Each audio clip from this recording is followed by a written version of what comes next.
scenario, a little dream draft scenario with what the Broncos are going to do with their currently 7 picks in the NFL draft. No 5th, no 7th, but 3 in the 6th.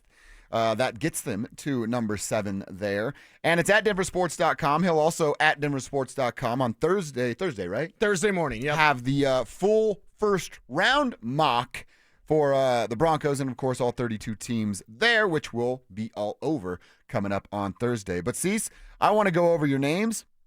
I want to go over how you got to the conclusion you got to and how many offensive weapons you have picked for our boy, Bo Nix, to use in his sophomore season.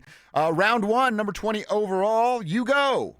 Running back, Omarion Hampton from North Carolina. There's been a lot of smoke with Hampton at number 20 right there for, about 3 months, basically at this point. It went from being Colston Loveland to, they signed Evan Ingram.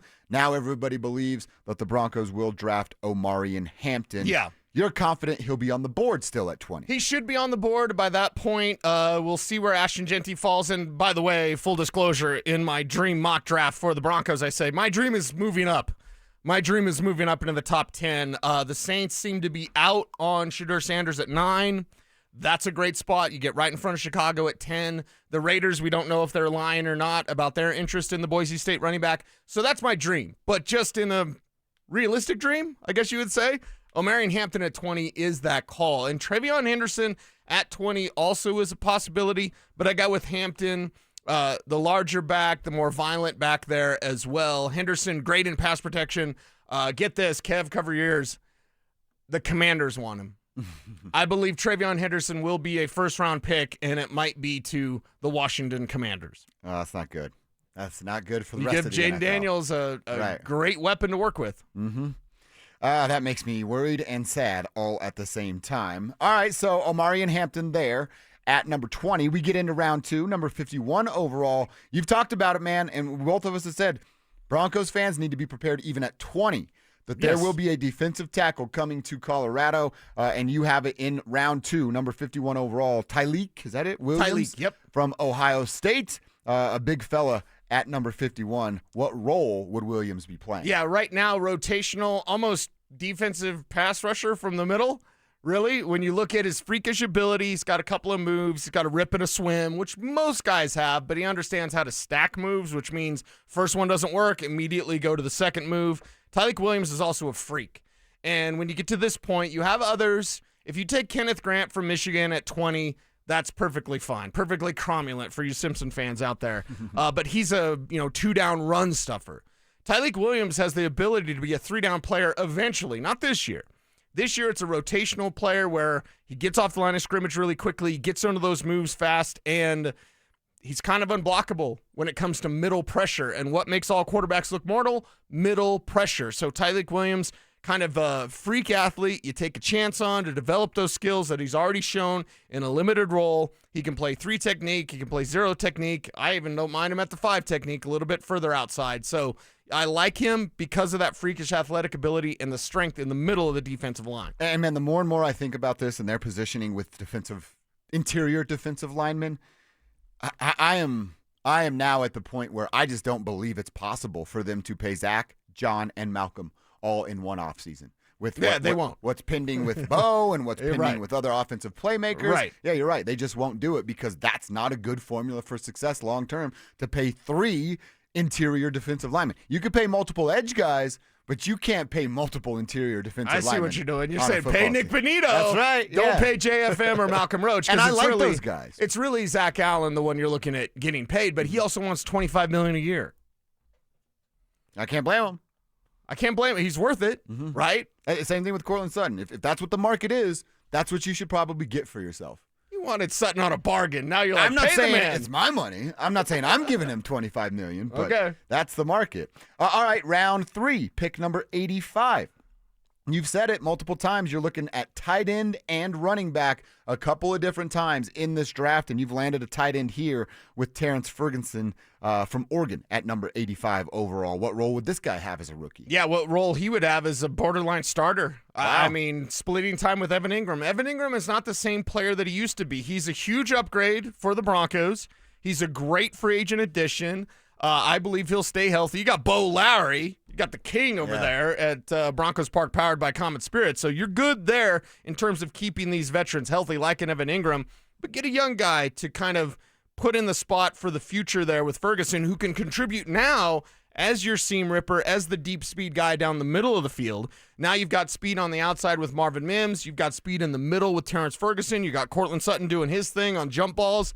I think it's a great look for the Denver Broncos, and it allows Ferguson some time to get up to speed at the pro game so that eventually he'll take over as the number one. That's what I really like about the addition of Evan Ingram's great because they addressed the position of need that they've ignored for quite a while. But now you have development time. There's a runway for Terrence Ferguson, Gunnar Helm, whatever your choice is at tight end there, to not be right away of like, we got Jake Butt, he's got to contribute right now. Greg Dulci's got to contribute right now. No, they don't.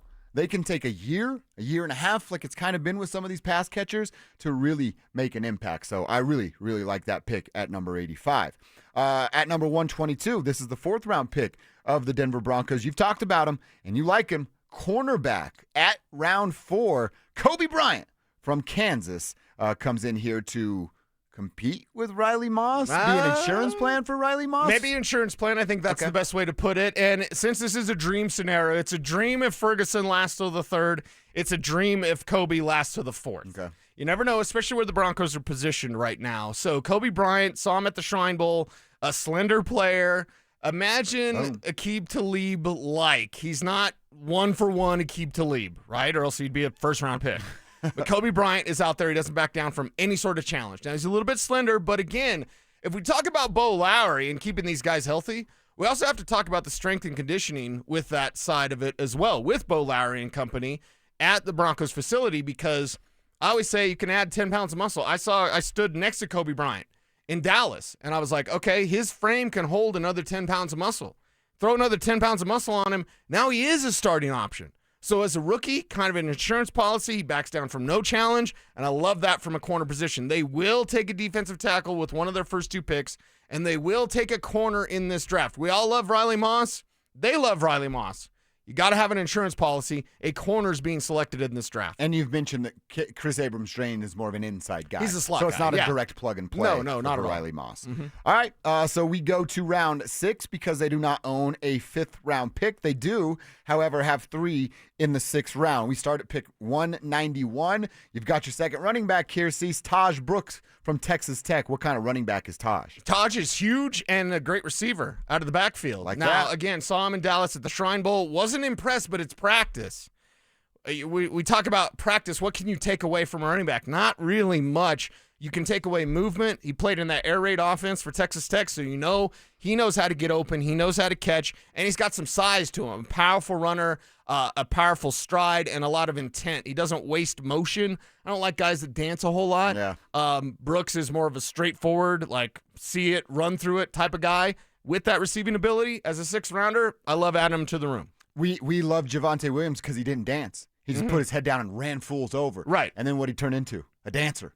And now he's not on the team anymore. Exactly. I don't think that's a coincidence in any way. All right, pick 197 now. Their second 6th round pick. You've got your second tight end in Oronde Gadsden. Oronde Gadsden. Okay. Yeah. The second from Syracuse. Yeah, his father played in the NFL. I'm old enough to remember when his dad was out there playing. Former Miami Dolphin, I'm reading here. Also played in the Arena League, top of my head. The Portland Fire Dragons, something like that. The Fire Dragons. Yeah. Wow, you have to call me Nighthawk then. Either way, what you get with Gadsden, besides the NFL bloodlines, is you get another freak athlete. So I'm a fan of freaks. Take that as you will. Yeah. Leave it alone. Leave it alone. You know too much. Yeah. I'm a fan of freakish athletes. There, is that better? Yeah, that's good. I'm a fan of freakish Still athletes. fits, actually. It does too. Freakish athletes late in the draft, right? You're throwing darts and you're like, a flyer, right? I'm going to take a chance on a guy that's big, fast, and physical. Mm-hmm. Okay, he's not just fully polished as a tight end. but he's big, fast, and physical. Yes, I want him. All right. And then last, at pick number 208, you've mentioned this a bunch, that, hey, there'll be one there, and you like LeJohntay Wester, Yes. obviously wide receiver out of Colorado, to come to Denver and just come down east on 36, jump on I-25, and get to Broncos Park, powered by Common Spirit. LeJohntay at 6. I like this pick a lot in the late round. Mm-hmm. Is he still there? Yeah, he should be. Okay. My dream, if this was like an unrealistic dream, would be Jimmy Horn. I don't think Jimmy lasts that long. Probably 5th round for Jimmy. But if you could get Wester in the 6th, you'd love to see that. And again, he's a little bit different from a Sean Payton receiver. Sean Payton likes length, but I'll tell you this, Wester is almost unguardable on underneath stuff. So quicker, faster. If Marvin Mims takes a larger step offensively, and I don't want to scare everyone, his role on special teams would have to take a step back. You get a guy like Wester, who's a return man option. It's just part of the mix, right? You get another option as returner. Because if Mims does blow it up, if Mims becomes a Pro Bowl receiver, can you really ask him to continue to be a Pro Bowl returner? I mean, yes, you can, but maybe it's best to have a guy like Wester waiting in the wings as well. All right. So there it is, a full mock draft for the Broncos. What do they do with their 7 picks? We'll revisit that conversation, but if you want to check it out in the meantime, just hit denversports.com. It's there, and Cecil has written about what he wants